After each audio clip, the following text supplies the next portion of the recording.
There is a profound, almost sacred truth whispered by the silent wilderness, a truth often overlooked in the clamor of human ambition. The truest measure of a person's heart is not found in grand pronouncements or public accolades, but in the quiet, often unseen, moments of compassion shown to those who cannot speak for themselves, who possess no power, no voice. This is where the deepest currents of humanity flow, often hidden beneath layers of cynicism, hardship, or the crushing weight of loneliness, waiting for the right spark to ignite. It is a lesson learned, not from books, but from the raw, unvarnished face of existence itself.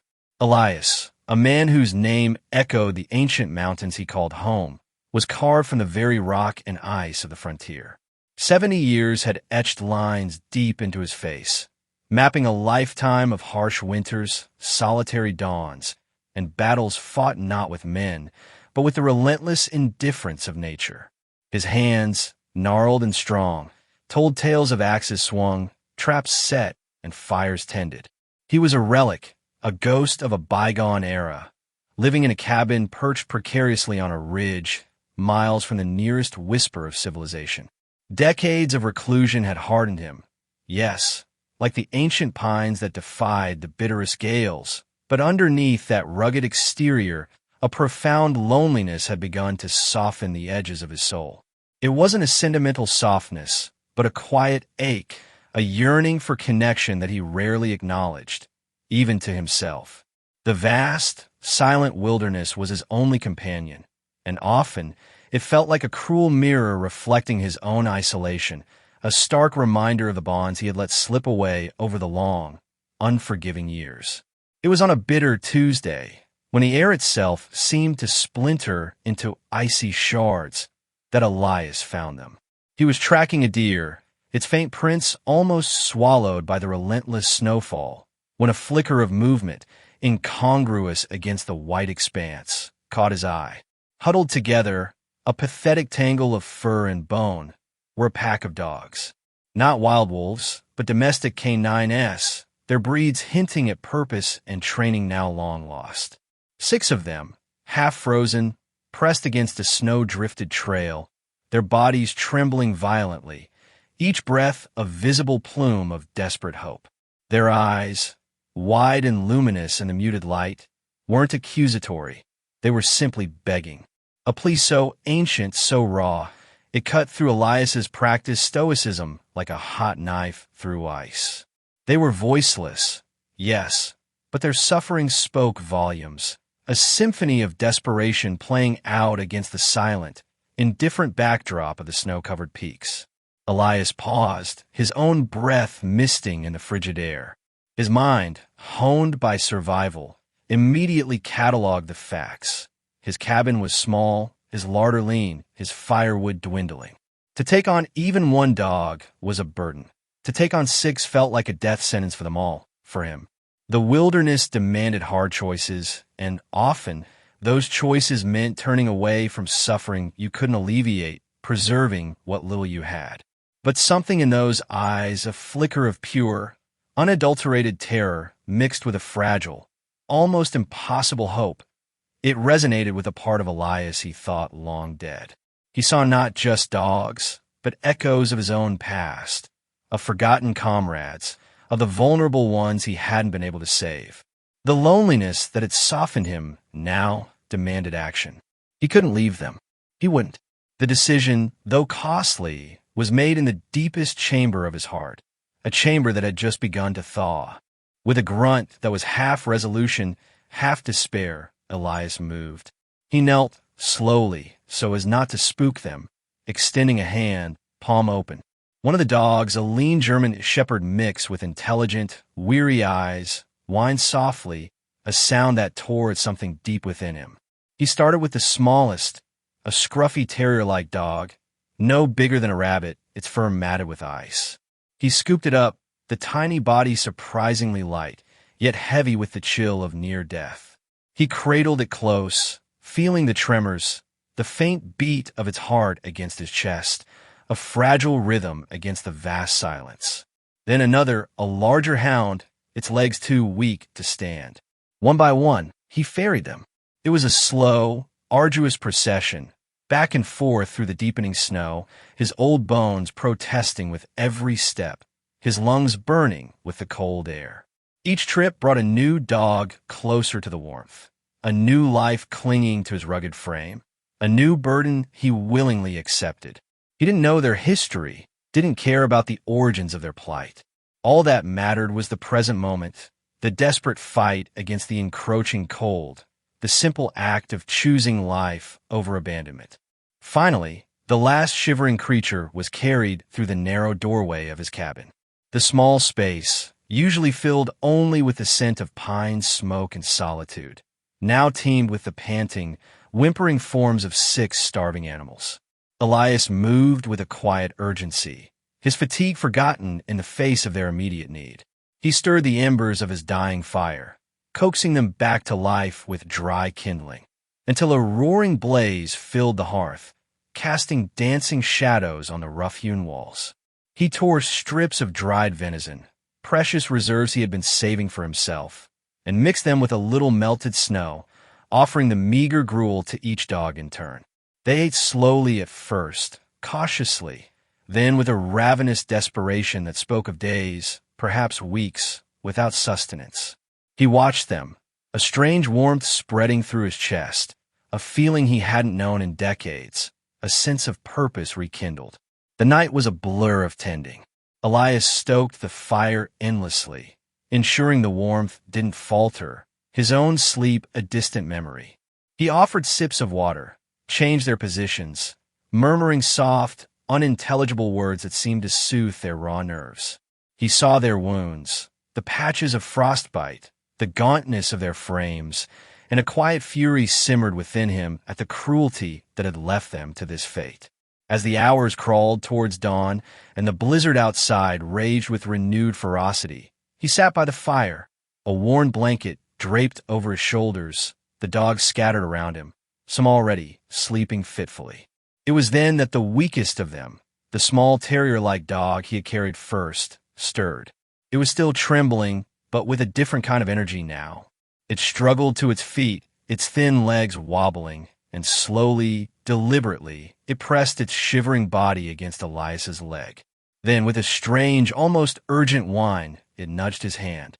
Its eyes, no longer pleading with desperation, held a different glint, a flicker of something insistent, a silent demand that pulled at him with an inexplicable force. It wasn't asking for food or warmth. It was asking for something more. Elias, tired to his bones, felt a prickle of unease, a sense that this wasn't just about rescue anymore. This was a beginning, a thread woven into the tapestry of his solitary life, promising to lead him somewhere he never expected. The silence of his cabin was broken, not just by the soft snores of the sleeping dogs, but by the quiet hum of a mystery stirring to life, pressed against his weary leg. The small dog, now affectionately named Whisper for its persistent, almost silent insistence, refused to settle. For 3 days, as the blizzard surrendered to a landscape of blinding white, Whisper became a restless shadow in Elias's cabin. While the other rescue dogs gratefully recuperated by the fire, slowly regaining their strength, Whisper paced, whined, its intelligent eyes fixed on Elias, urging him towards an unspoken truth. It would nose at the cabin door, scratch gently, then return to tug at his sleeve, its desperate pulls growing stronger, more insistent. Elias, a man whose stubbornness was legendary, a man who had long prided himself on his self-reliance, found himself strangely compelled by this tiny creature's will. He tried to dismiss it, to rationalize it as residual trauma or simple restlessness, but Whisper's unwavering purpose was unnerving.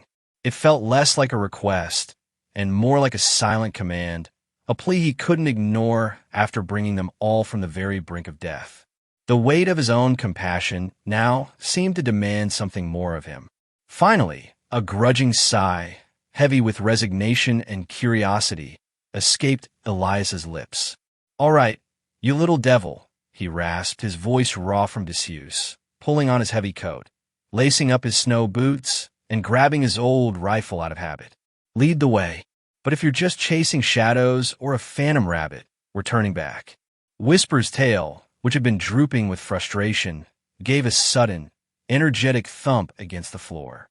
It darted to the door, glanced back expectantly, then plunged into the knee-deep snow without a moment's hesitation. The cold was still brutal, sharp enough to steal one's breath, but the sky above was a brilliant, unforgiving blue, the sun glinting off a million icy crystals. Whisper didn't stray far, often pausing to ensure Elias was following, its eyes, no longer pleading but resolute, urging him onward. It led him not towards familiar hunting trails or known game paths, but up a steeper, less traveled incline toward a jagged ridge that loomed against the horizon, a place Elias had always avoided, deeming it too exposed, too barren for anything of value. His old bones protested with every step, aching with the exertion, but Whisper's determination was absolute, an unspoken pact sealed under the watchful, curious eyes of the other dogs from the cabin doorway, a silent, furry chorus of encouragement. The ascent was grueling, pushing Elias to his physical limits. He broke through snowdrifts that threatened to swallow him whole, his breath coming in ragged gasps, misting in the frigid air. Whisper, despite its smaller size and recent ordeal, seemed to navigate the treacherous terrain with an innate sense of purpose, its paws barely disturbing the pristine snow. After what felt like hours of relentless climbing, they finally reached a hollow near the ridgeline, a place Elias had never explored, a forgotten nook in a vast wilderness. Here, the snow was even deeper, piled high against a jumble of collapsed timbers. It looked, at first glance, like a natural landslide, an ancient scar on the mountain's face. But Whisper didn't hesitate. It began to dig frantically at the base of the timbers, its small body a blur of motion, its barks now sharp and excited, echoing faintly in the vast silence. Elias, intrigued despite his weariness, joined it, using his gloved hands to clear away the heavy snow and ice. As he dug deeper, he noticed that the timbers weren't naturally fallen trees. They were too uniformly cut, too deliberately arranged. This was a structure, buried by time and the relentless elements, a secret swallowed by the mountain. Beneath the heavy snow and the skeletal remains of what looked like a collapsed roof, a dark opening appeared. A faint, metallic scent, sharp and cold, wafted up from the depths. Elias peered inside, his old heart thrumming with a strange mix of apprehension and heightened curiosity. It was a hollow, yes, but not a natural one. This was the entrance to something man-made, swallowed by the mountain's embrace.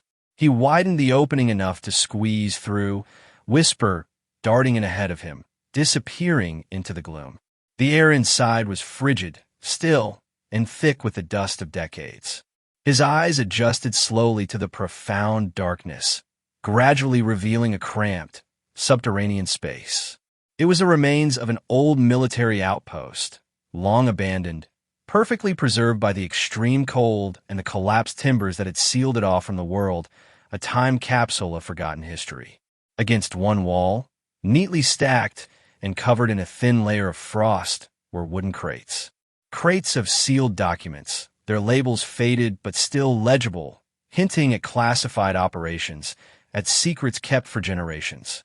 Crates overflowing with tarnished metals, their ribbons stiff with age, engraved with names and dates that meant nothing to Elias yet, but spoke of heroism and sacrifice. And then, the most startling discovery, metal strongboxes, heavy with the unmistakable weight of cash reserves, bundles of old bills, crisp and untouched, seemingly forgotten by history, a fortune left to rot. Elias's mind reeled, struggling to comprehend the scale of the find. He ran a gloved hand over the cold steel of a strongbox, then picked up a medal, its eagle emblem dulled by time but still proud. This wasn't just a hidden cache. It was a tomb of secrets, a forgotten chapter in the annals of time. As he began to unpack the frozen relics, sifting through the brittle papers and cold metal, a terrible, gut-wrenching realization began to dawn on him. Among the documents were training manuals, K-9 unit logs, and operational orders. The dogs outside, the ones he had rescued, were not merely strays, not just wild animals seeking shelter. They were highly specialized K9s, meticulously trained animals, once part of a top-secret unit stationed in these very mountains. They had been abandoned, left to die, when their handlers vanished during a scandal that had been buried for decades. The journals, meticulously kept by a commanding officer, painted a grim picture. A top-secret mission gone sideways, allegations of corruption reaching into the highest ranks, a desperate cover-up, and then the chilling final entry, orders to evacuate, but with no mention of the K9 unit. They had been left behind, deemed expendable, their unwavering loyalty betrayed for the sake of reputation and profit. Each discovery, each brittle page, each tarnished metal, struck Elias with a force he hadn't anticipated. It wasn't just the profound outrage he felt for the dogs. It was a mirror held up, unflinching, to his own past. He had served decades ago in a different war on different mountains, but the echoes were unmistakable. He remembered the fierce camaraderie, the unspoken vows of loyalty, and then the crushing grief of losing comrades, men he had fought beside, men whose lives had been cut short by the indifferent gears of conflict. He remembered the bitterness of returning home, of feeling irrevocably disconnected, of the slow, painful estrangement from his own family, a wife who couldn't understand the silence that had become his constant companion, children who grew up knowing a ghost more than a father.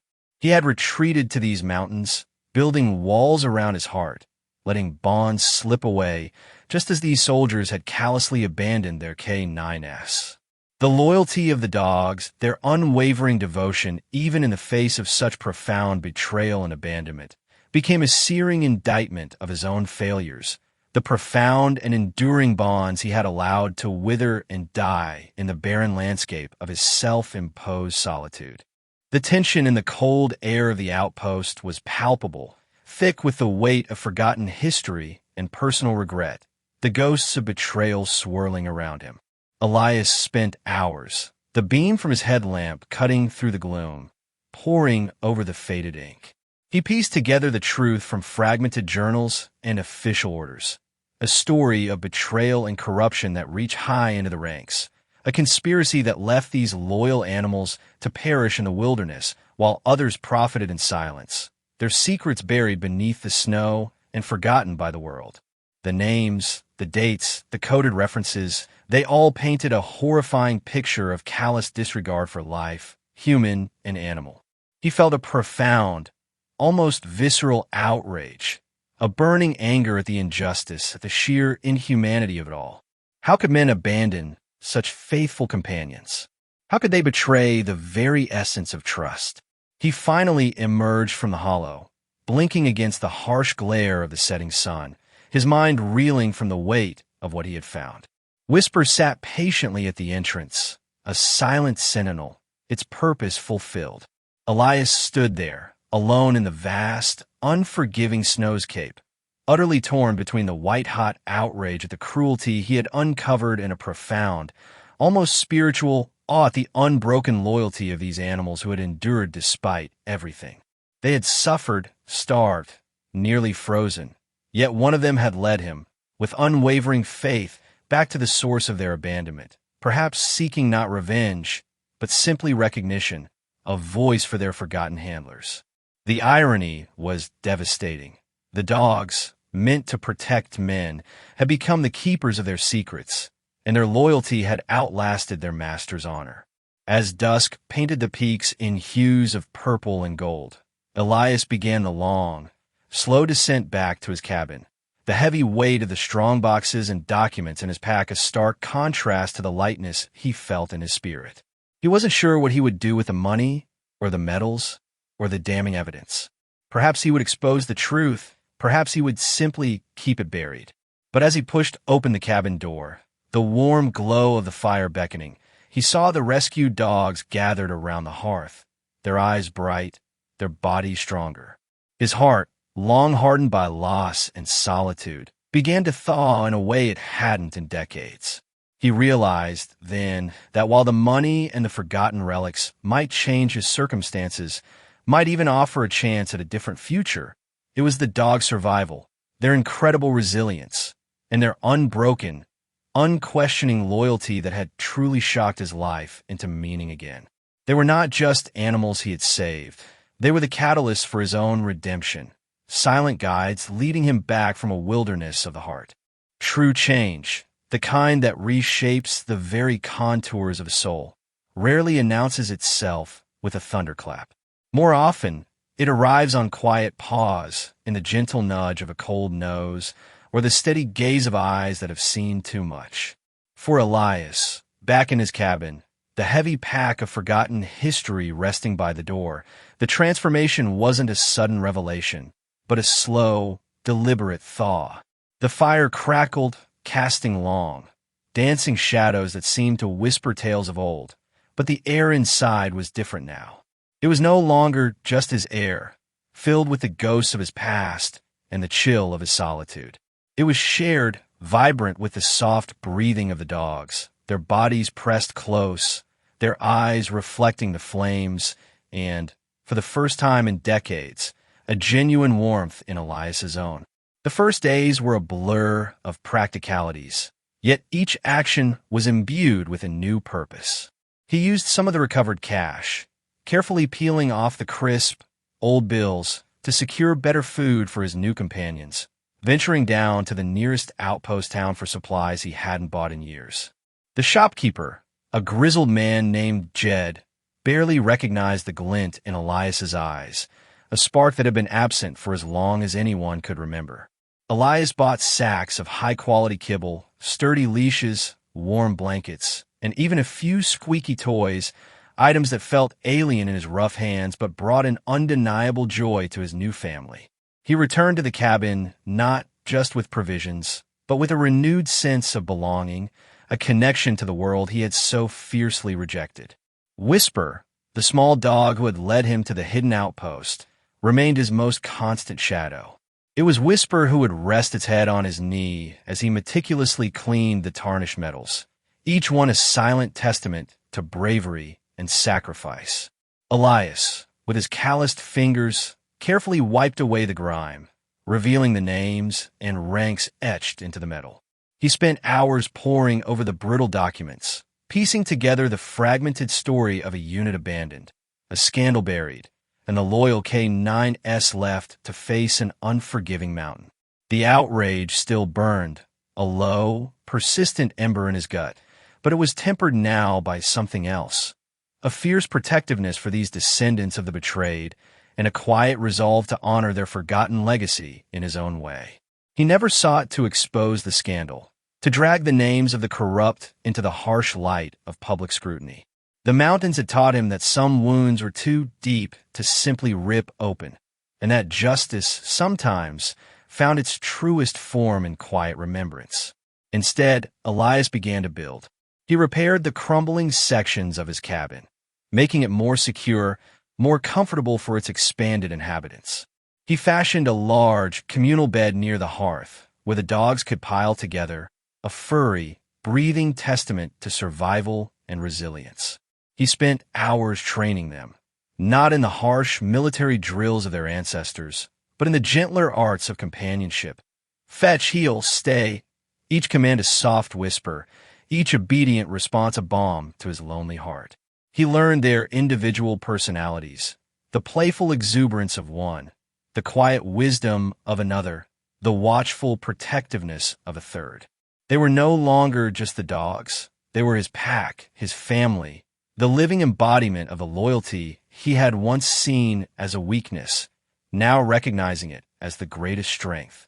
The money, a fortune by his simple standards, remained largely untouched.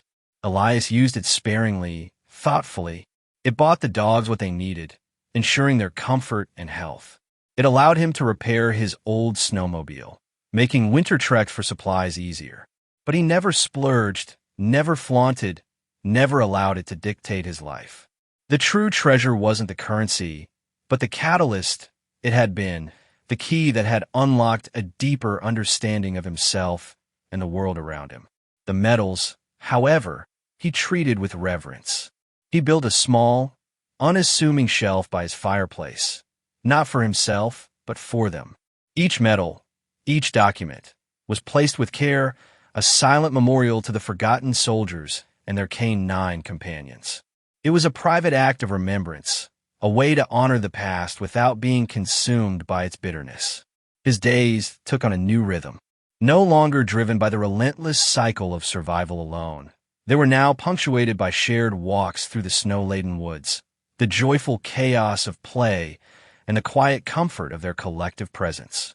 He found himself talking more, his voice, once rough from disuse, now softened by the constant stream of conversation directed at his furry audience. He told them stories of his own service, the camaraderie he had once known, the regrets he had carried. And in their silent, understanding gazes, he found a forgiveness he hadn't known he needed, a mirror reflecting not his failures, but his capacity for love. The wilderness, once a refuge from human connection, now felt different. It was still vast, still beautiful, still unforgiving, but it was no longer empty. It was a shared domain, explored with a loyal pack by his side. The isolation that had once defined him, that had been both his shield and his prison, began to recede like a distant memory. He learned to lean on them, to trust their instincts, to find joy in their simple, unconditional affection. The estrangement from his family, a wound he had allowed to fester for decades, began to heal, not through direct reconciliation yet, but through the profound internal shift the dogs had inspired. He started to write letters, hesitant at first, then with a growing confidence, bridging the chasm he had created. As the seasons turned and the snows began to melt, revealing the vibrant greens of spring, Elias stood on his porch, a strong, healthy whisper at his side. The rest of the pack sprawled contentedly at his feet. He looked out at the majestic peaks, the same mountains that had once cradled his solitude, now guardians of his newfound joy. He was still the elderly mountain man, hardened by winters, but he was also something more. He was a man reborn, his heart overflowing, his spirit finally at peace. The money and medals had been the trigger, yes, but it was the dogs, their survival, their resilience, and their unbroken, unquestioning loyalty that had truly shocked his life into meaning again. They were not just animals he had saved. They were the architects of his own redemption, silent guides who had led him back from a wilderness of the heart to a home filled with the truest, most profound kind of wealth.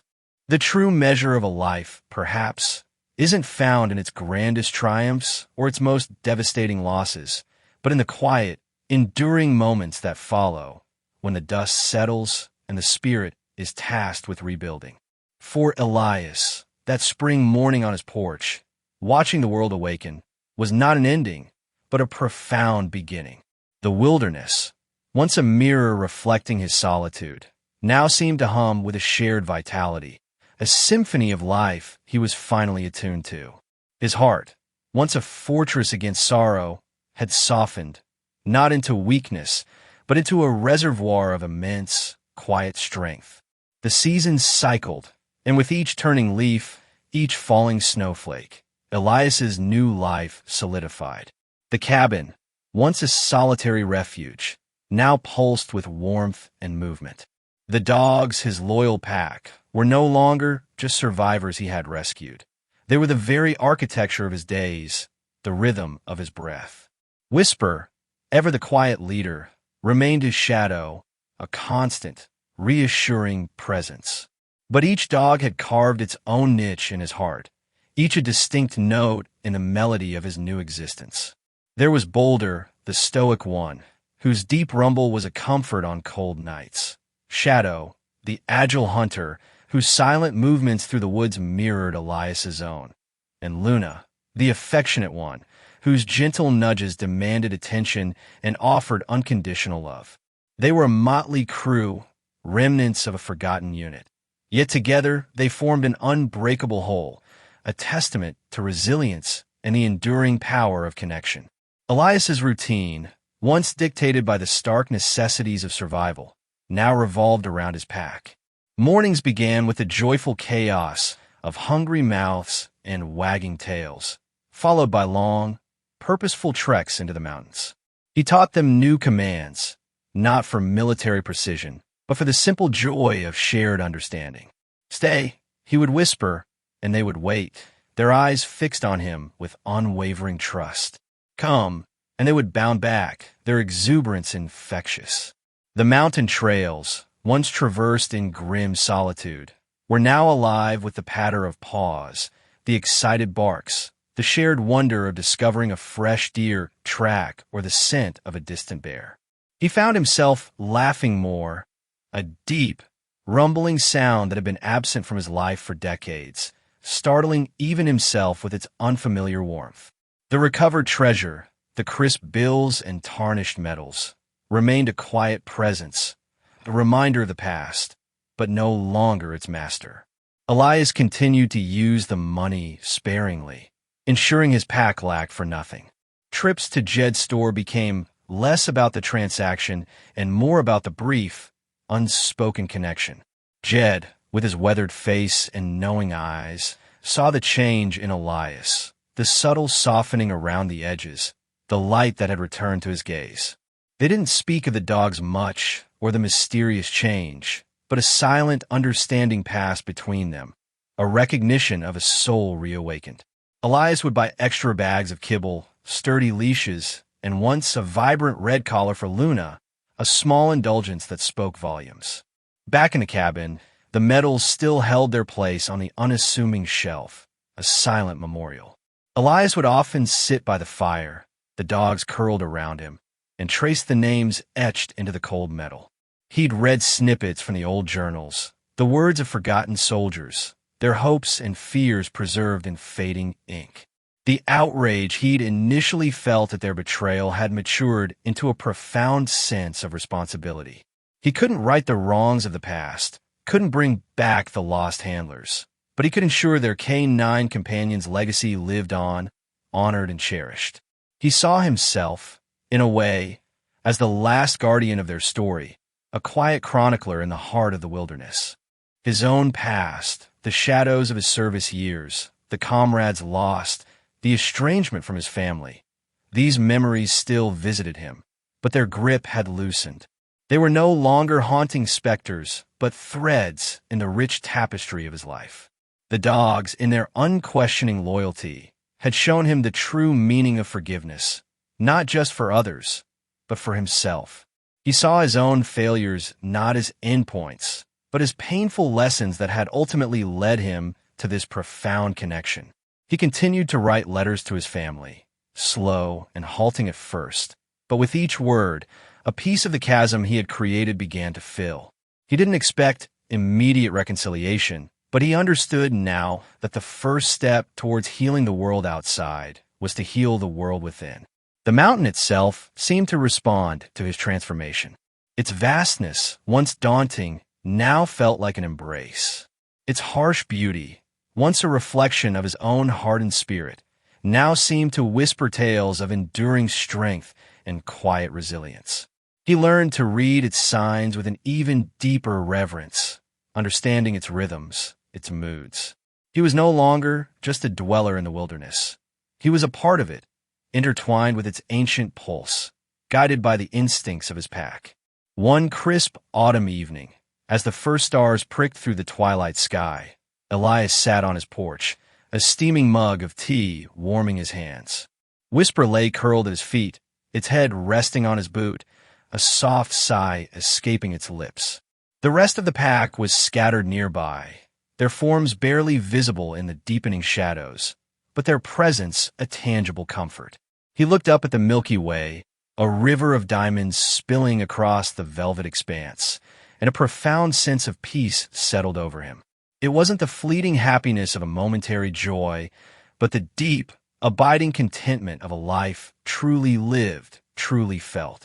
He understood then, with a clarity that transcended words, that the greatest treasure he had unearthed was not the forgotten cash or the tarnished metals, but the capacity for love and connection that had lain buried within him for so long.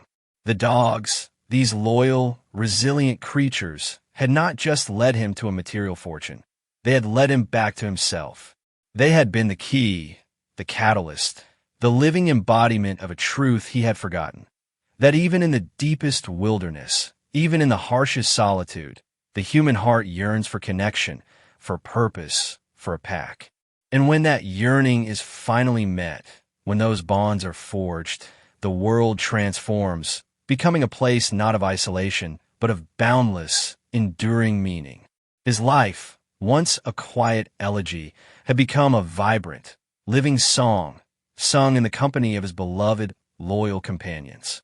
The elderly mountain man was gone, replaced by a man who, though still weathered by the years, carried the light of 1,000 suns in his eyes, a testament to the enduring power of redemption and the unwavering loyalty of a pack.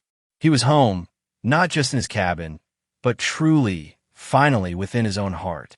The profound stillness Elias had cultivated, the deep contentment born from his connection with the wilderness and his loyal pack, was not a shield against the world's harsh realities, but rather a lens through which to view them with renewed clarity. He had settled into a rhythm, a dance between solitude and companionship, between the ancient wisdom of the mountains and the vibrant life force of his dogs. But beneath this newfound peace, a quiet urgency persisted, a lingering echo from the hollow, where he'd found not just the treasure, but the forgotten echoes of human failing. The sealed documents, the faded journals, they weren't just relics of a bygone era. They were fragments of a truth that demanded to be seen, to be understood, to be honored. He began, slowly at first, to dedicate a portion of each evening to the dusty crates. The fire crackled, casting dancing shadows on the cabin walls, while the dogs, sensing his shift in focus, would settle quietly around him, their soft breaths a comforting counterpoint to the rustle of old paper. Whisper, ever vigilant, would often rest its head on his knee, its gaze fixed on the yellowed pages as if understanding the weight of the words Elias painstakingly deciphered. These weren't the hurried glances he'd given them before.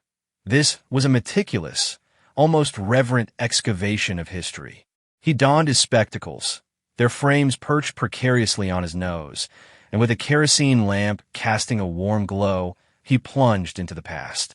The initial entries in the journals were mundane, the daily log of soldiers stationed in a remote, forgotten outpost.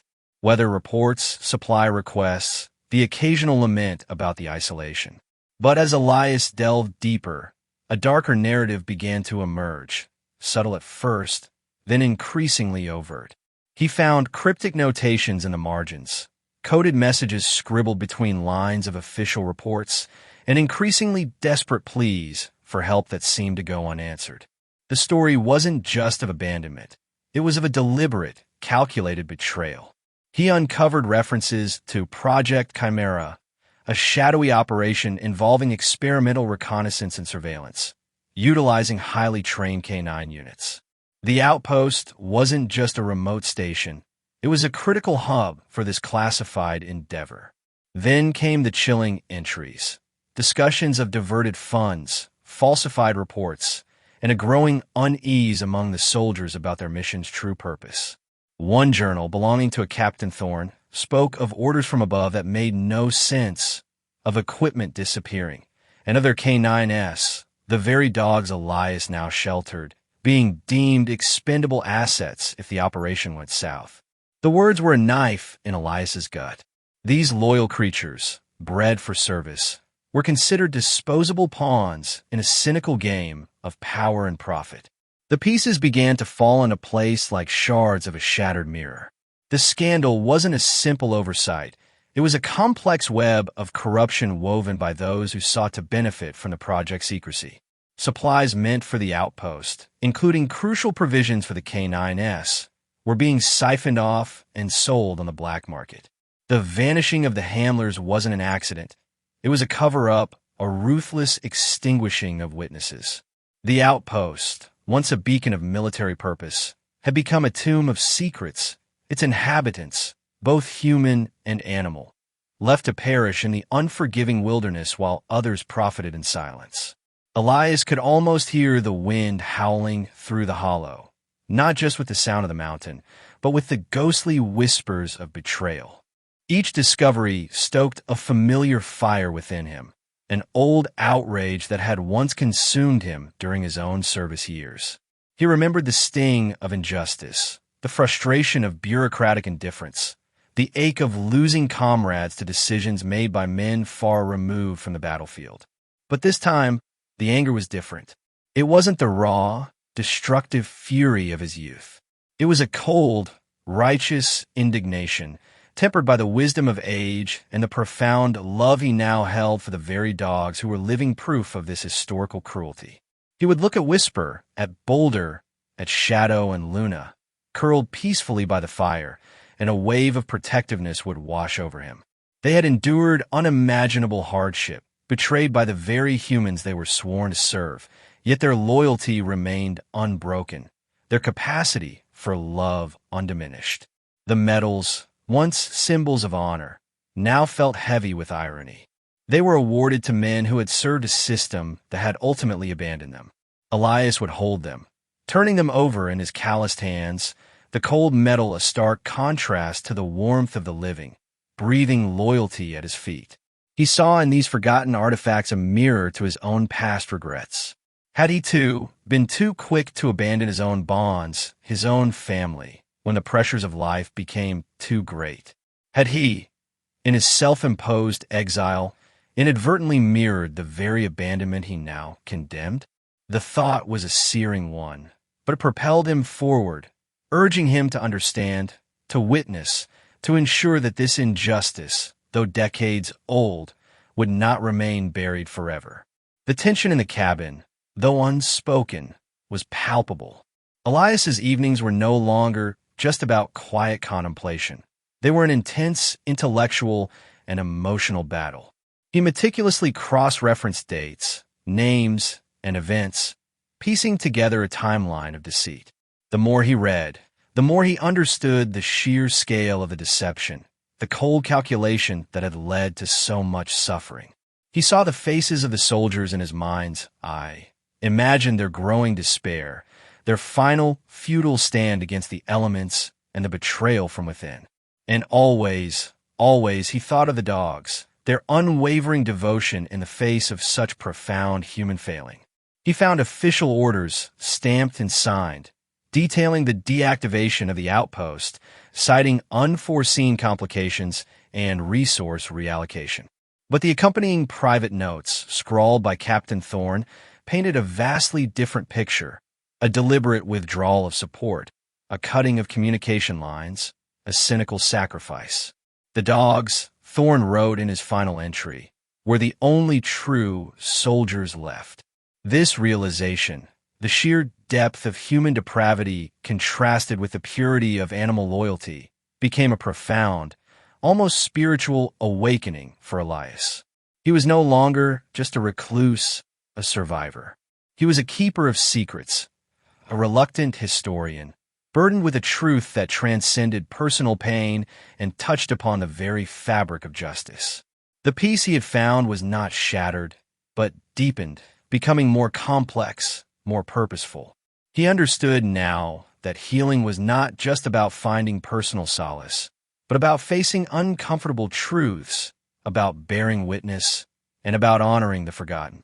The loyalty of the dogs had led him to a physical treasure, yes, but more importantly, it had led him to an enduring, undeniable truth, a truth that now demanded something more from him, something beyond mere understanding.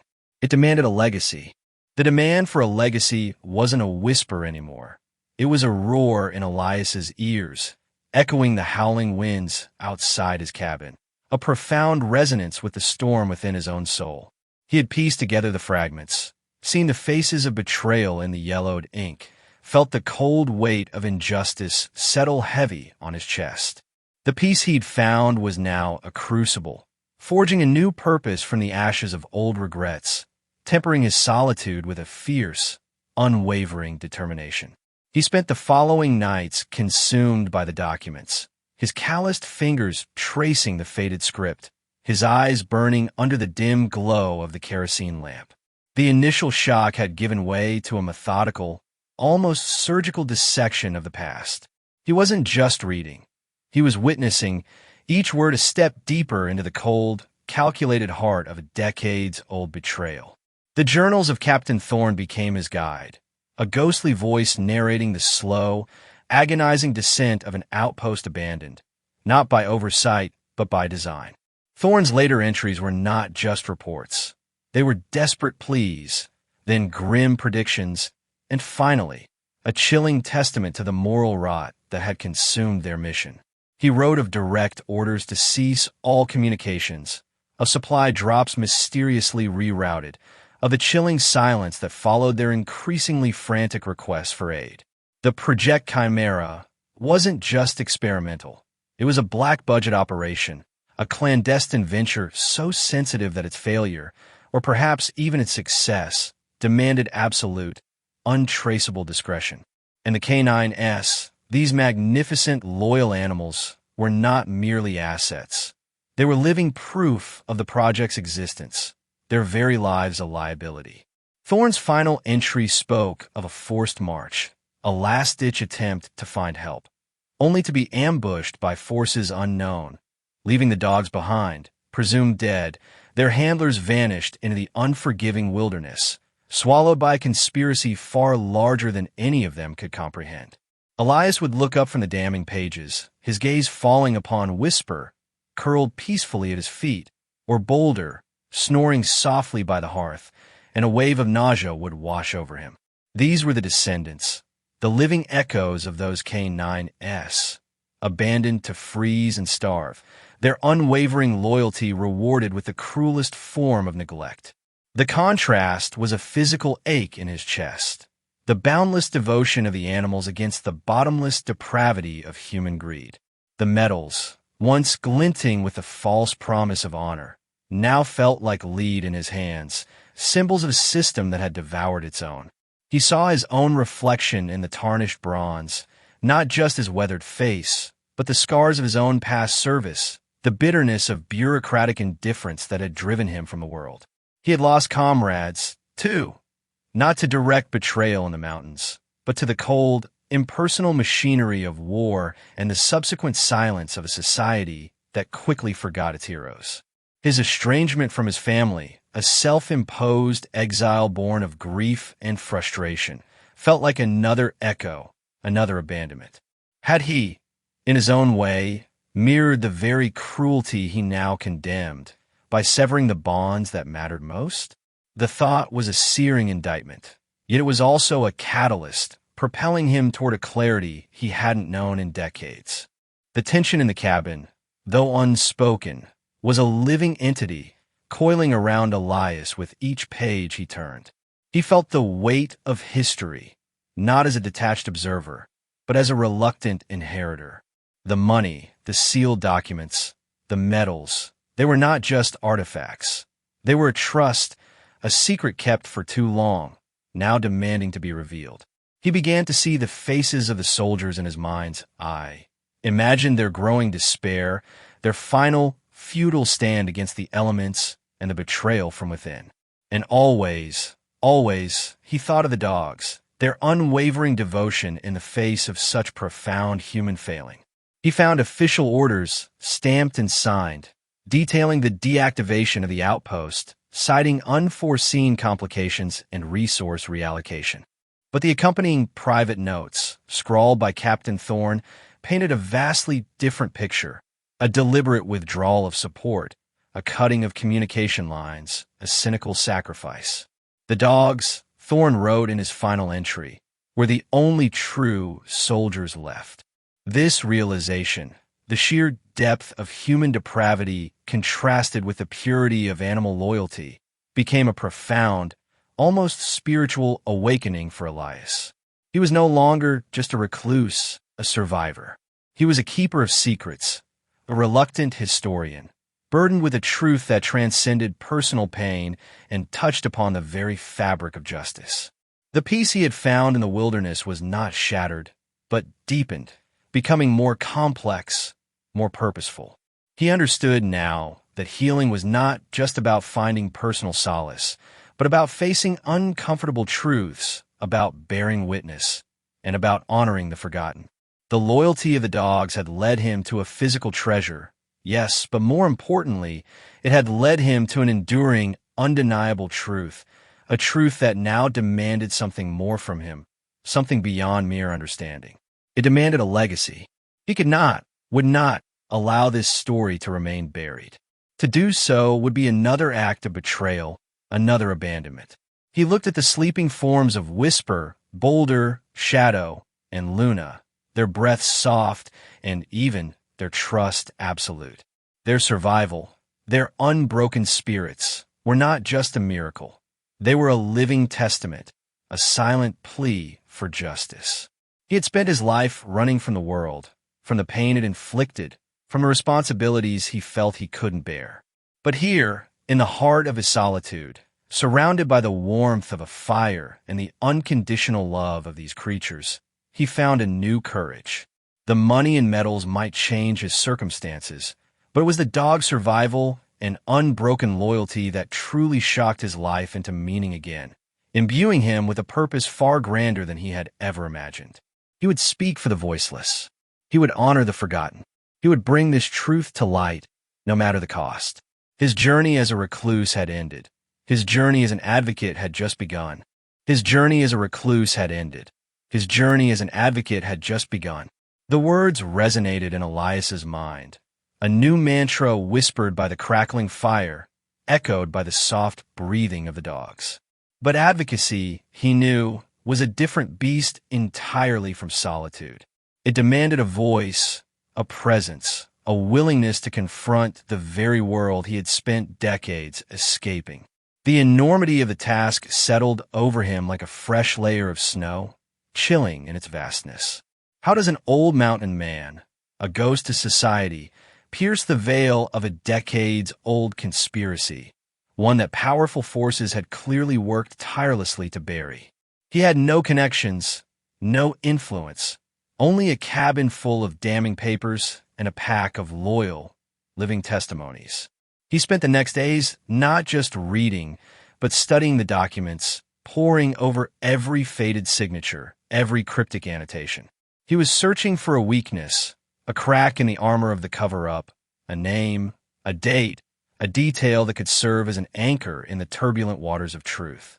The official orders were chilling in their bureaucratic efficiency, detailing the deactivation and resource reallocation that had condemned an entire outpost. But it was Captain Thorne's private notes, scrawled in a frantic hand, that truly hammered home the depravity. Thorne had documented the deliberate cessation of communication, the rerouting of essential supplies, the chilling realization that they weren't just forgotten. They were being sacrificed. He wrote of the impossible choices, the dwindling hope, the growing certainty that their lives, and the lives of their K-9 companions, were deemed expendable for some greater, hidden agenda. The betrayal wasn't abstract. It was a cold, calculated act, executed by men who never had to face the consequences in the frozen silence of the mountains. Elias would often pause, his gaze drifting to Whisper, who seemed to watch him with an unnerving understanding, or to Boulder, whose gentle nudges reminded him of the enduring spirit of these animals. Their ancestors had been abandoned, left to die by the very system they served with unwavering loyalty. This stark contrast, human depravity against animal fidelity, was the sharpest blade in Elias's heart, cutting through any lingering doubt. He saw the faces of Thorne's men in his mind's eye, the fear, the confusion, the ultimate despair. He felt their cold, their hunger, their crushing sense of abandonment. And then he saw his own past reflected in that mirror. The disillusionment after his own service, the quiet retreat from a world that seemed to forget its promises as quickly as it made them, the self-imposed exile from his family, a wound he had allowed to fester, believing himself justified in his isolation. Had he, too, abandoned bonds, albeit in a different way, because the pain of engagement felt too great? The question was a searing ember, forcing him to confront his own failures, not with self-pity, but with a renewed sense of urgency. The hypocrisy of condemning others while harboring his own regrets was a powerful motivator. The money, the medals, the sealed documents, they were not just a discovery. They were a sacred trust. He couldn't simply cash in the money and retreat further into his solitude. To do so would be to become complicit, to allow the voices of the forgotten to remain unheard. It would be another act of abandonment. The loyalty of the dogs had not only led him to this truth, it had awakened in him a dormant sense of moral responsibility. He had always been a survivor, adapting to the harsh realities of the wilderness. But now he realized that true survival wasn't just about enduring. It was about honoring, about fighting for what was right, even when the odds seemed insurmountable. He began to organize the findings with meticulous care. He didn't have a photocopier, but he had a keen memory and a lifetime of experience in making things last. He carefully transcribed key passages from Thorne's journals, cross-referencing them with the official orders, creating a narrative that was undeniable in its damning detail. He understood the danger inherent in what he was doing. Men powerful enough to orchestrate such a cover-up decades ago would not hesitate to silence an elderly mountain man who dared to unearth their secrets. The thought sent a chill down his spine, colder than any winter wind, but it was quickly superseded by a fierce, protective instinct, not for himself, but for the truth and for the memory of those who had suffered. He looked at the dogs, their eyes soft and trusting. They had led him here through sheer instinct and loyalty. Now, it was his turn to lead, to carry their story and the story of their handlers out of the frozen silence and into the light. He would not just honor the forgotten. He would ensure they were remembered, their sacrifice not in vain. The vast, indifferent world beyond his cabin might be a formidable adversary, but Elias, the old mountain man, now carried a fire in his heart that no blizzard could extinguish. He was ready to face it, no matter the cost. The decision had been made, the line in the snow drawn. Elias, the man who had sought the deepest solitude, now stood on the precipice of a battle he hadn't chosen, but one he could no longer refuse. His cabin, once his sanctuary, had become a war room, filled with the ghosts of forgotten soldiers and the silent, expectant gazes of their descendants. He had organized the findings, meticulously transcribing Captain Thorne's desperate pleas, cross-referencing them with the chillingly sterile official orders. Each faded word, each crumpled photograph, was a testament to a betrayal so profound it echoed through the decades, a weight he felt not just in his hands, but in his very soul. The sheer audacity of his intention was staggering. An old man, a forgotten relic of the mountains, against a system that had successfully buried its sins for half a century. He had no allies, no connections, no voice in a world that had long since forgotten his existence. His only companions were a pack of dogs whose ancestors had been the first victims of this very conspiracy. Yet, in their quiet strength, in their unwavering presence, he found an unexpected wellspring of courage. Whisper would often lay her head on his lap as he worked, her soft sigh a reminder of the living stakes involved. Boulder, ever watchful, patrolled the cabin's perimeter, a furry sentinel against unseen threats. They were his reason, his anchor, the physical embodiment of the loyalty he was fighting to uphold. His first task was logistical, how to transport the evidence and himself out of this remote wilderness. The snows of late winter still clung to the peaks, deep and unforgiving. His old snowshoes, long and used for such a journey, needed mending. His supplies, always kept to a bare minimum, needed augmentation. This wasn't a solitary trek. This was an expedition into the unknown, carrying not just his own life, but the fragile flame of truth. He spent days preparing, moving with a focused intensity he hadn't known since his own service years. Repairing gear, packing dried meat and hardtack, sharpening his axe. Each mundane task was imbued with a new, profound significance. He wasn't just preparing for a journey. He was preparing for a reckoning. The dogs, sensing the change in his routine, were a mix of excitement and quiet understanding. They watched him, their tails occasionally thumping a gentle rhythm against the worn floorboards. Elias spoke to them, his voice rough with disuse, yet tender with affection. "We're going on a long trip, my friends," he'd murmur, stroking Whisper's head. "A trip to make sure no one else ever forgets what you've taught me." He understood the inherent danger. Powerful men didn't like their secrets unearthed. The thought of what might happen if he failed, if he was silenced, was a cold dread that tried to grip his heart. But then he would look at the dogs, at their trusting eyes, and the fear would recede, replaced by a steel-hard resolve. He wasn't just doing this for Thorn and his men. He was doing it for these living, breathing echoes of their loyalty.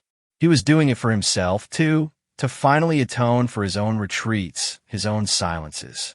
Leaving the cabin was harder than he anticipated. It had been his fortress, his sanctuary from a world that had disillusioned him. Now, he was willingly walking back into the very fray he had spent decades escaping. The door creaked shut behind him, a sound that felt oddly final. The air was crisp, biting. The mountains, once his refuge, now loomed as an immense, indifferent barrier between him and his goal. He strapped the heavy pack, carefully wrapped in oilcloth to protect its precious contents, onto his back. The weight was significant, but it was nothing compared to the moral burden he carried. He set out, the dogs trotting eagerly ahead, their movements fluid and effortless in the snow.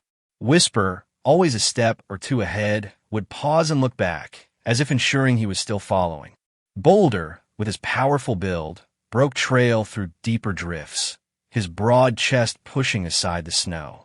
The others, a motley crew of various sizes and temperaments, followed in their wake, a loyal phalanx in a vast white expanse. Elias watched them, a profound sense of gratitude washing over him. They were more than just companions. They were his compass, his unwavering moral North Star.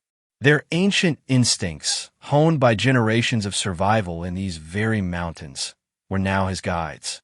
They knew the shortcuts, the safe passages, the subtle shifts in the snow that signaled danger or opportunity. As they trekked deeper into the snow-laden wilderness, Elias's mind drifted back to his own service, the camaraderie, the shared purpose. And then the bitter taste of disillusionment. The promises broken, the sacrifices unacknowledged, the slow erosion of ideals that had driven him to seek solace in this isolation. He had fled, not just the world, but himself, burying his own pain beneath layers of ice and rock. But the dogs, in their simple, profound loyalty, had cracked that ice. They had shown him that even in the face of ultimate betrayal, honor and love could endure. Their ancestors had been abandoned, yet their descendants offered him unconditional devotion. It was a lesson in resilience, in the enduring spirit of life, that shamed his past retreat and ignited a new fire within him. He thought of his family, the letters he hadn't answered, the calls he hadn't returned. The estrangement had started subtly, a slow drift, until it became a chasm. He had told himself it was for their own good, that his bitterness would only poison their lives. But now, looking at Whisper's trusting eyes, at Boulder's unwavering stride, he saw the lie in that justification. He had abandoned them, just as Thorn's men had been abandoned.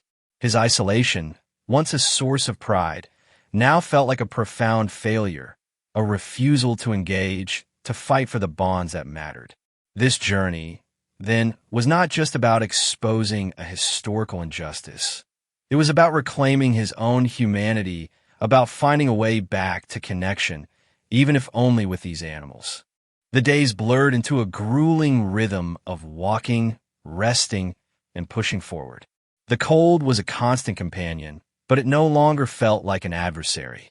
It was simply the environment, a part of the challenge. The sheer physical exertion was a welcome distraction from the weight of his thoughts, yet his mind continued to churn. He meticulously reviewed the key details of the documents in his mind, rehearsing the narrative, anticipating the questions, the skepticism, the outright hostility he was bound to face. He wasn't just an old man with a story. He was a witness, a custodian of truth. Finally, after what felt like an eternity, the subtle signs of human presence began to appear. A faint, almost imperceptible trail of old tire tracks beneath the fresh snow. A distant wisp of smoke against the sky.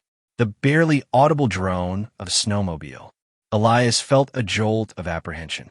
The wilderness had been his safe haven. Civilization, with its complexities and its dangers, was now the uncertain frontier. He stopped at the edge of the tree line, overlooking a winding, snow-covered logging road. Beyond it, miles away, lay the closest town, a cluster of lights against the encroaching dusk. He wouldn't go straight into town. That was too risky. He needed to be strategic. He needed to find a way to make his presence known without immediately exposing himself or the invaluable evidence to potential threats. He remembered a small, isolated general store a few miles down the road, run by a taciturn old woman named Martha who had been there since his youth, a woman known for her discretion and her fierce independence. She might be his best, perhaps only, chance for a cautious first step. The dogs, sensing his hesitation, gathered around him, their warm bodies pressing against his legs. Whisper nudged his hand with her nose, a silent affirmation. The path ahead remained shrouded in uncertainty, fraught with peril. He was stepping into a world he no longer knew, a world that might not want to hear his truth. But he was no longer alone. He had the documents, the medals, the money, tangible proof of a buried past. More importantly, he had the dogs, living symbols of unbroken loyalty, their presence a constant reminder of the profound bonds he was fighting to honor. The old mountain man, once a ghost, was now a harbinger of truth, his heart ignited by a purpose far greater than himself.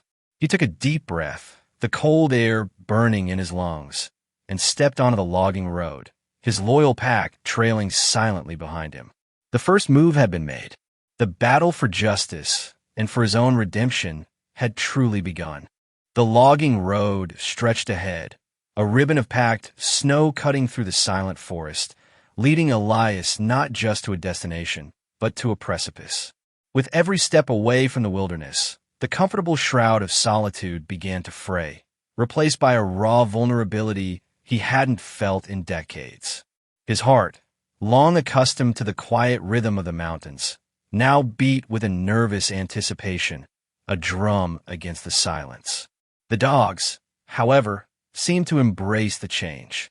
They trotted with an almost gleeful energy, their noses twitching, eager for new scents, new horizons. Whisper would occasionally glance back, her eyes holding a steady warmth that grounded him. Boulder, ever the protector, walked close, his powerful body a silent promise of unwavering support. They were his bridge, his living connection to the courage he now needed to find. The distant hum of civilization grew, a low thrum against the vast quiet. It wasn't the roar of a city, but the subtle signs of human habitation, the faint scent of wood smoke, the distant clang of metal, the barely perceptible tracks of a snowmobile, that prickled his senses. This was the edge of his world, the boundary between the wild he understood and the human complexity he had so carefully avoided. He knew the risks. Powerful men had buried this truth once, and they would not welcome its resurrection. He was an old man, a forgotten figure, carrying a secret that could shake foundations. But looking at the dogs, at their trusting faces, the fear transmuted into a steely resolve. He was no longer just Elias, the hermit. He was the custodian of a profound truth and the advocate for these loyal creatures. Martha's general store emerged from the snow-laden pines like a beacon from a forgotten time. A squat, weathered building, its porch piled high with split logs, a single plume of smoke curling lazily from its chimney. It looked exactly as he remembered it, a defiant outpost against the encroaching modernity, much like Martha herself. He paused at the tree line, watching. No other vehicles, no other people, just the quiet sentinel of the store and the silent, patient mountains. He thought of Martha, a woman forged from the same unforgiving landscape as he, her face etched with the wisdom of countless winters. She was known for her discretion, her quiet observation, her fiercely independent spirit. If anyone could be trusted with the first thread of this tangled web, it was her. Yet, the hesitation was palpable. The weight of the pack on his back felt heavier now, not from its physical contents, but from the moral burden it represented. Taking a deep, shuddering breath, Elias stepped from the shelter of the trees, the dogs falling into a silent line behind him. The crunch of his snowshoes on the frozen gravel was unnervingly loud. He approached the porch, the worn wood groaning under his weight. The bell above the door jingled a familiar, almost melancholic tune as he pushed it open. The air inside was thick with the scent of aged wood, fresh coffee, and something indefinably old, a mixture of forgotten hopes and enduring necessities. And then Martha. She stood behind the counter, her back to him, meticulously arranging tins of dried beans. Her hair, the color of winter snow, was pulled back in a severe bun. She was older, of course, but her posture still held the same unyielding strength.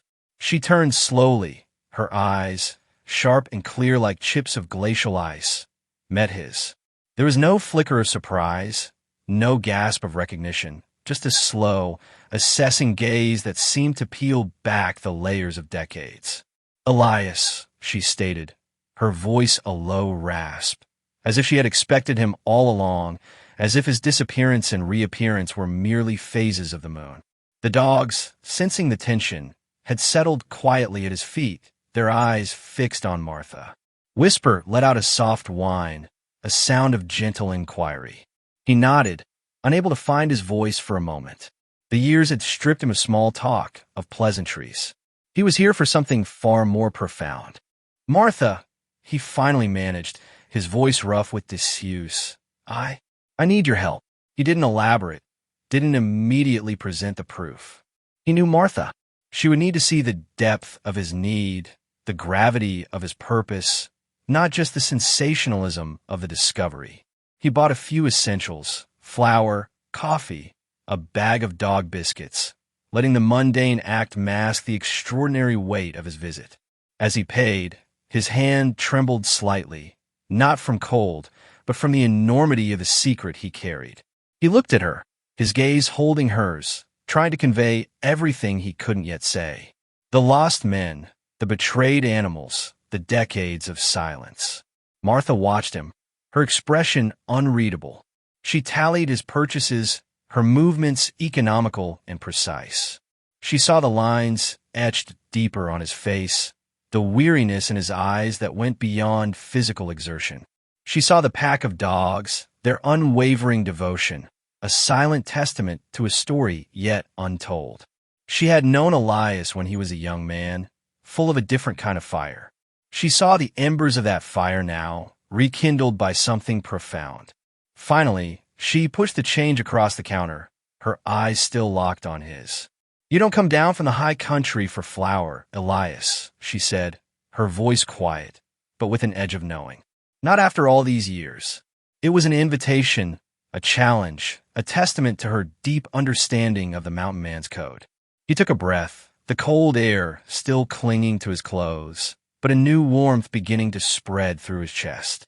He reached into his pack, pulling out a small, oilcloth-wrapped bundle. Not the full cash, not yet, but enough to show her the truth of his words.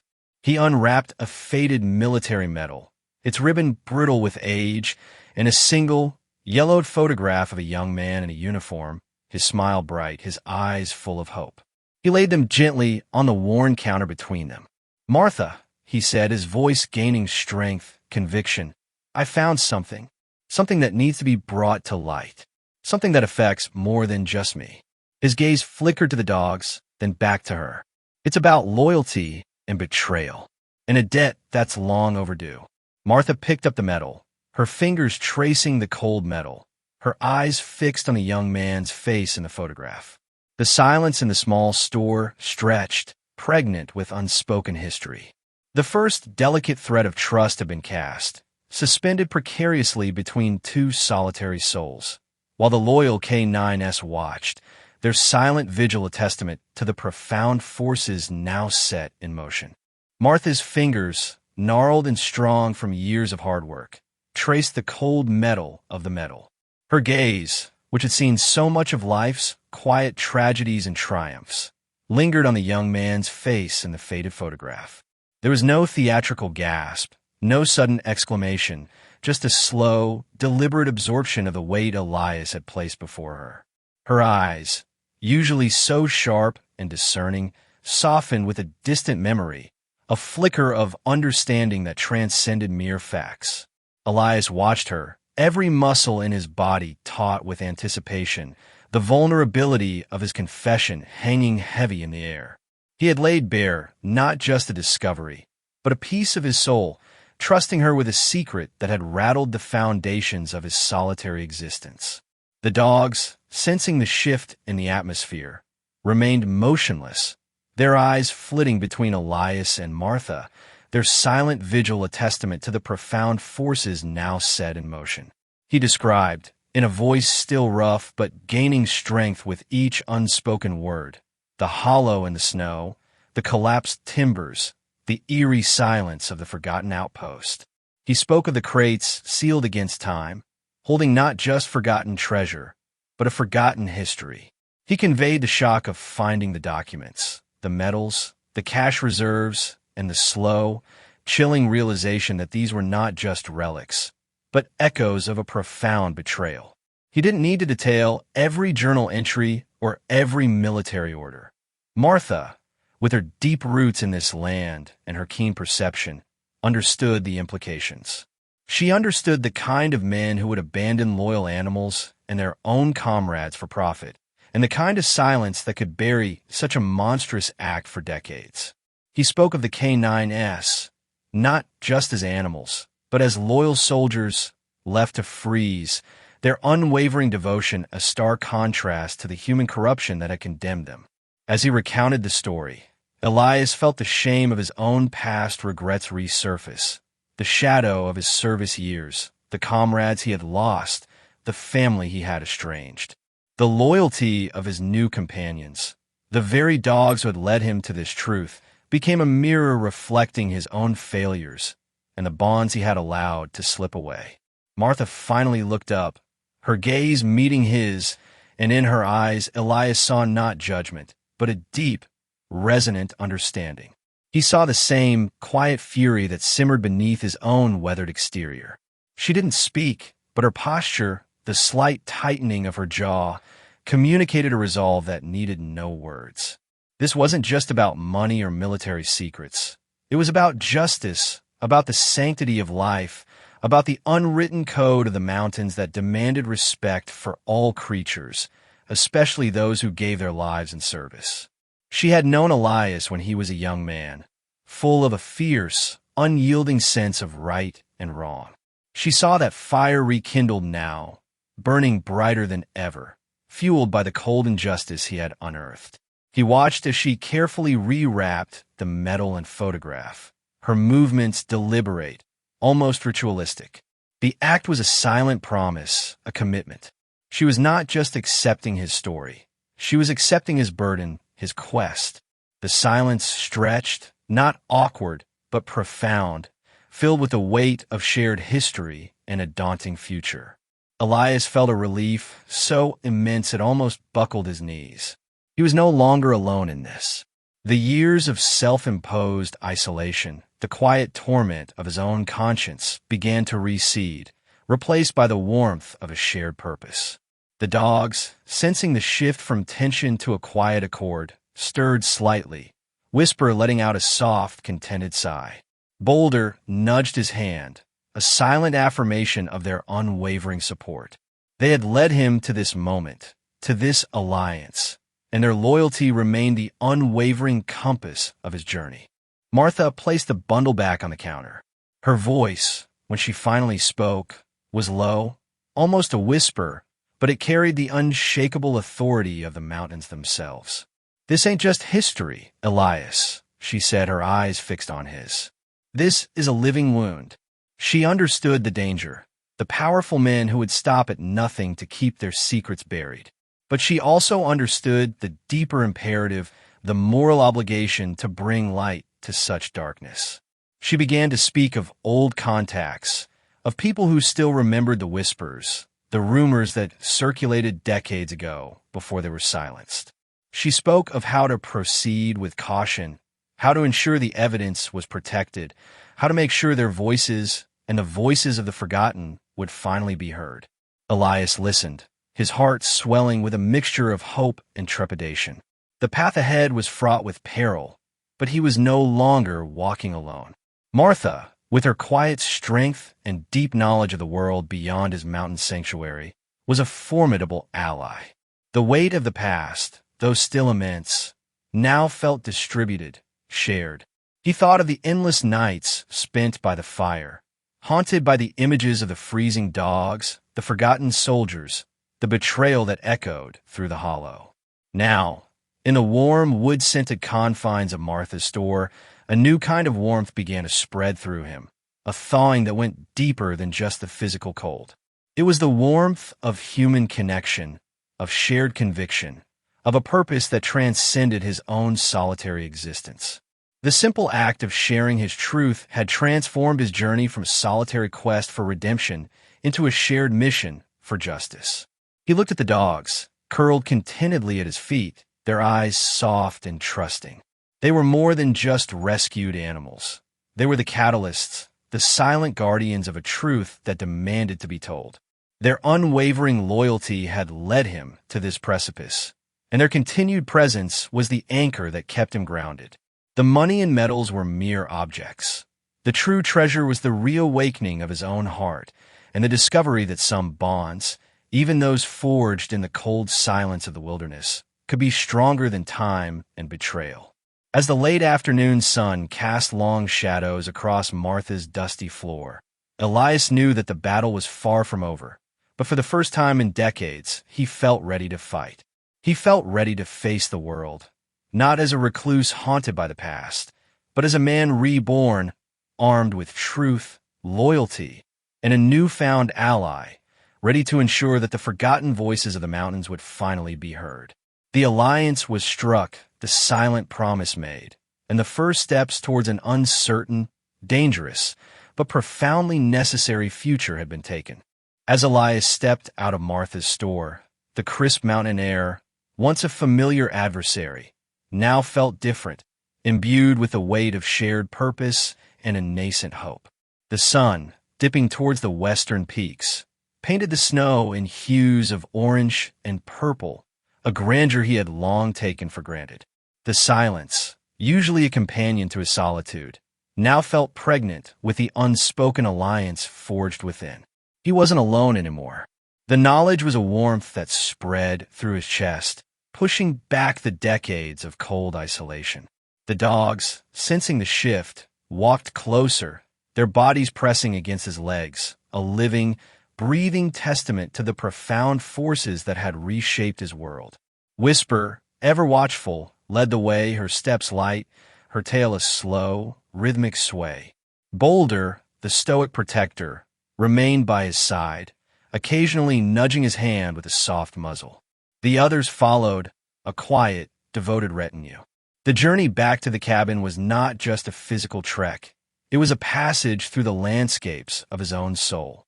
Each step crunched on the frozen snow, echoing the sound of history being uncovered, layer by painful layer. The betrayal he had unearthed, the callous disregard for life, human and animal alike, still gnawed at him. It was a wound in the fabric of the mountains, a scar on the land itself. He thought of the lost soldiers, the forgotten K9s, and the corruption that had swallowed them whole. He thought of his own youth, his own service, the comrades he had lost, the family he had estranged in his retreat from a world that had disappointed him too many times. The mountain, his sanctuary, had also been his prison, a place where he could hide from the ghosts of his past and the demands of the present. But now the dogs had led him out of that prison, not with a key, but with a lifeline woven from loyalty and unwavering trust. As the cabin came into view, a faint wisp of smoke curling from its chimney, Elias felt a different kind of homecoming. It wasn't just a return to shelter.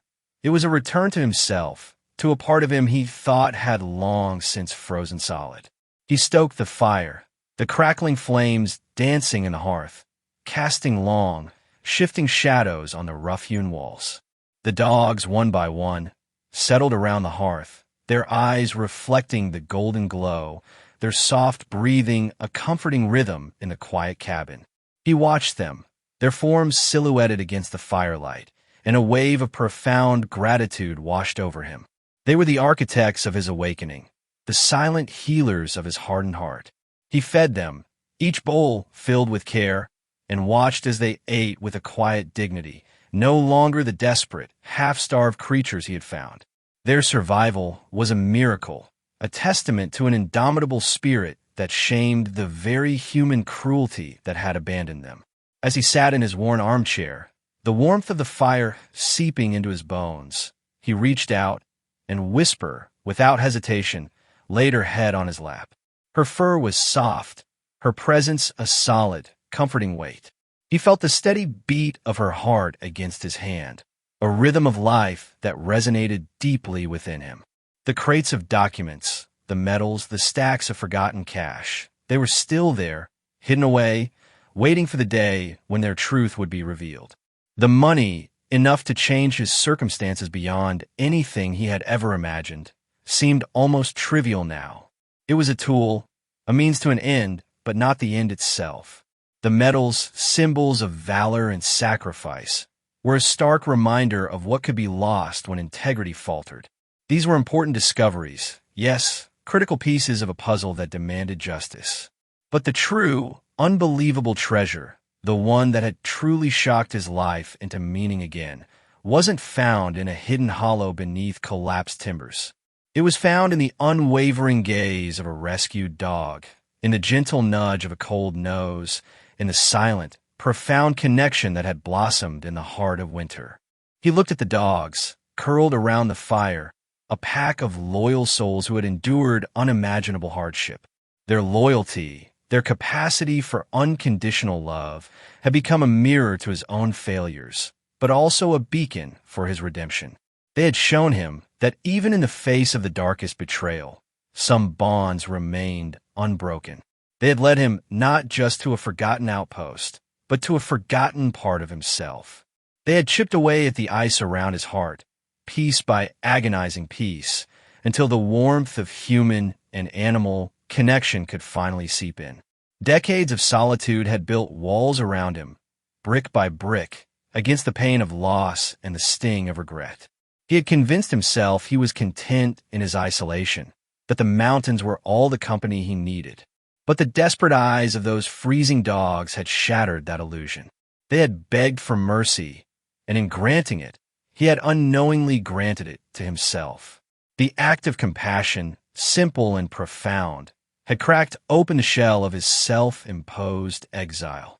Now, as the fire crackled and the dogs slept, a peace settled over Elias that he hadn't known in decades. It wasn't the fleeting calm of the moment, but a deep, abiding sense of belonging, of purpose. The path ahead, fraught with the dangers of exposing long-buried corruption, was still uncertain. But he was no longer a recluse, haunted by shadows and regrets. He was a man reborn, armed with a truth that demanded to be told, and surrounded by a loyalty that transcended words. The money and medals would undoubtedly change his outward circumstances, but it was the dog's survival, their unbroken spirit, and their unwavering devotion that had truly shocked his life into meaning again. His heart, once a frozen wasteland, was finally thawing, warmed by the fire of connection, guided by the silent, steadfast love of his loyal K-9 companions. The long winter of his soul was finally over, and a new dawn, filled with purpose and profound connection, was breaking over the rugged peaks of his solitary world.